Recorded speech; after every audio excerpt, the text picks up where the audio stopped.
The State of Crypto is presented by Tron, connecting the world to the power of cryptocurrency. All right, we are going off to India, where the Indian Central Bank Governor Shaktikanta Das said at the Business Standard Insight Summit that the next financial crisis will come from private cryptocurrencies if they are allowed to be regulated and not banned outright. He said they have no underlying value, they have huge inherent risks for our macroeconomic and financial stability, and he is yet to hear any credible argument about what public good or what public purpose it serves. Wendy, I'm going to toss this off to you.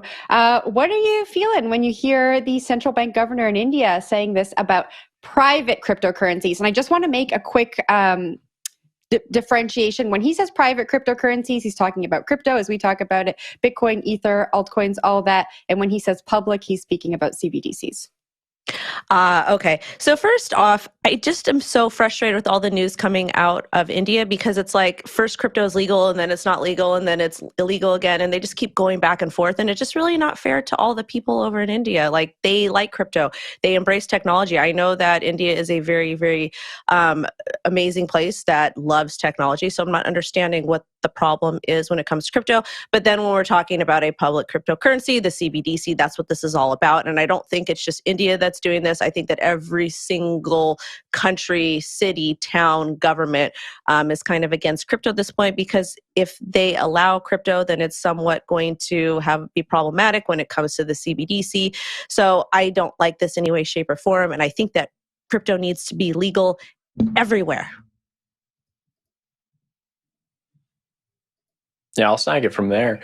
I think this is a more nuanced discussion that sort of goes back and forth based on what the government wants, right? Any CBDC is going to be an important project for these countries going into the next few years, because they seem to think that blockchain or some sort of digital asset could be useful for them holding on to the reins of money and keeping money in the public, right? And these private coins, they're harder to make rules around, they're harder to enforce rules around, and they're permissionless, borderless. You can move them anywhere you want, and they're more difficult to track. But if you have a CBDC, you're going to have a little bit more control from the government. And the Indian government itself has shown that it's more interested in keeping that money in the public than it is in the private. And so that's no shocker to me.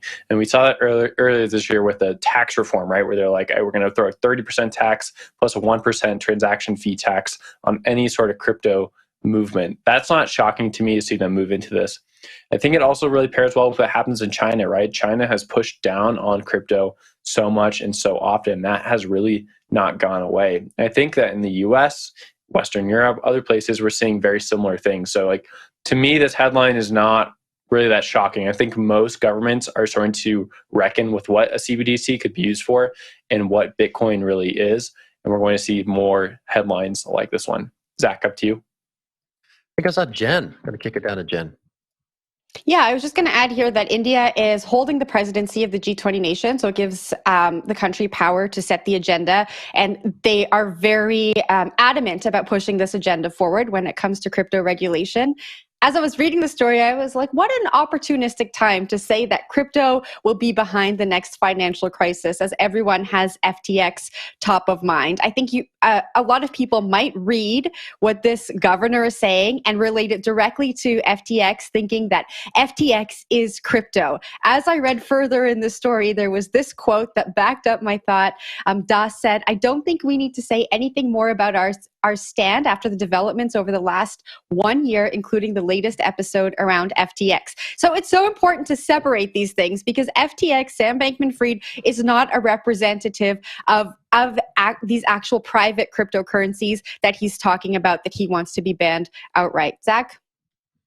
Yeah, I wanted to say, I think it's just like that backdrop is absolutely present here, and obviously it's in his remarks, as you mentioned. The environment right now is so deeply anti-crypto that pronouncements such as this are going to find more receptive ears, both from maybe consumers who have been considering this stuff, and also regulators who are thinking about how to regulate this going forward. So I think like that backdrop is absolutely important and key to understand. And then more broadly, I feel like India crypto regulation has been such a roller coaster in these last few years, right? It's like bullish thing happens, bearish thing happens, bullish thing happens, bearish things happen. The back and forth with like India's approach to cryptocurrency has been a bit dizzying. So I'm curious to see what the next sort of plot twist is here, because I think initially when we're talking about some pronouncements from the central bank there, that it was going to be sort of a regulated part of India's economy going forward. Everyone was like, "Oh, cool! Like that's great. That's some clarity that we can build around for people who are building crypto projects in India." And now we're sort of back to, oh no, like we're considering a ban. We need to find ways to rein this in. And I think just like that that back and forth has been a bit tiresome, I guess, to the observing the folks who are observing this this play out. So just putting that there. I saw Wendy's hand. I'll throw it over to her.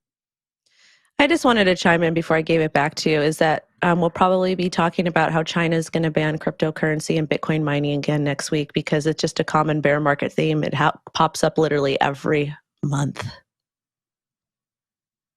I'll just add in there, I think when we see this hot and cold that Zach's talking about, there's this fear behind that, right? I think the central bank is afraid of what's going to happen. They're afraid of Indians taking up crypto and using crypto instead of using this e-rupee that they're launching.